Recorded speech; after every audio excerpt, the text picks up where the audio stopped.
Good evening, everyone. Thank you so much for being here tonight.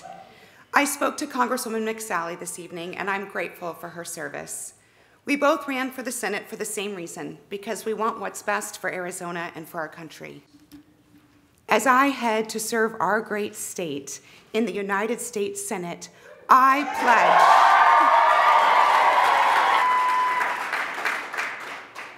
pledge to double down on this approach.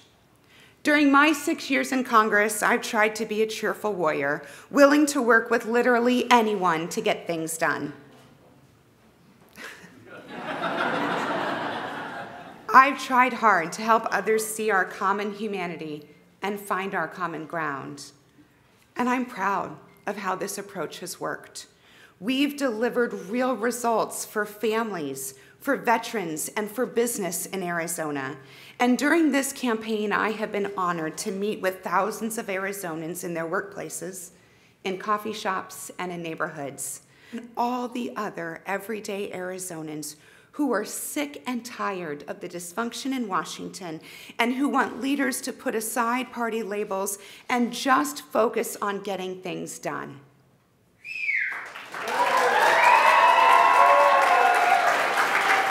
As your senator, that's exactly what I'll do. Not by calling names or playing political games, but by showing up every day and doing the work to keep Arizona moving forward.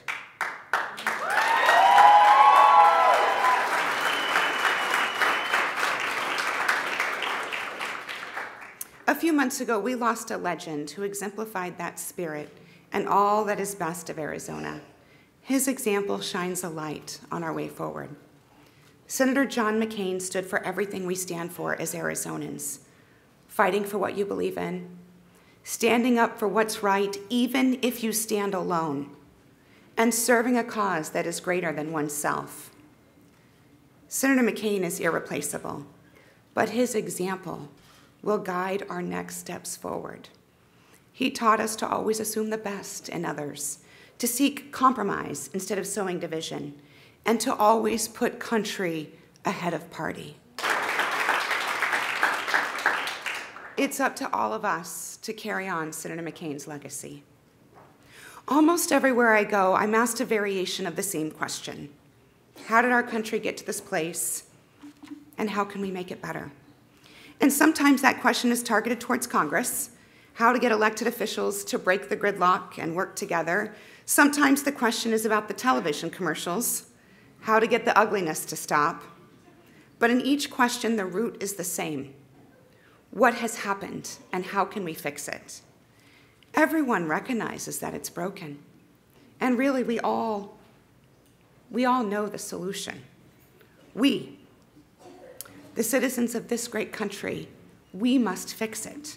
We must be an active part of the solution. We must be willing to put down our sticks that are sharpened for battle, and we must be willing to turn to our neighbors and pick them up instead. Our challenge today is to heal the rent in our country's fabric, to come together as a people and as a nation, to set aside our minor differences and unite around our love of country and its fundamental freedoms guaranteed by our great Constitution. Senator McCain said, "But we have always had so much more in common with each other than in disagreement. If only we remember that and give each other the benefit of the presumption that we all love our country, we will get through these challenging times." It won't be easy, and it won't happen overnight. But we can work together to meet the challenges our country faces. We can do this differently for our country, for our future, for Senator McCain, and for each other. I think we must. Thank you.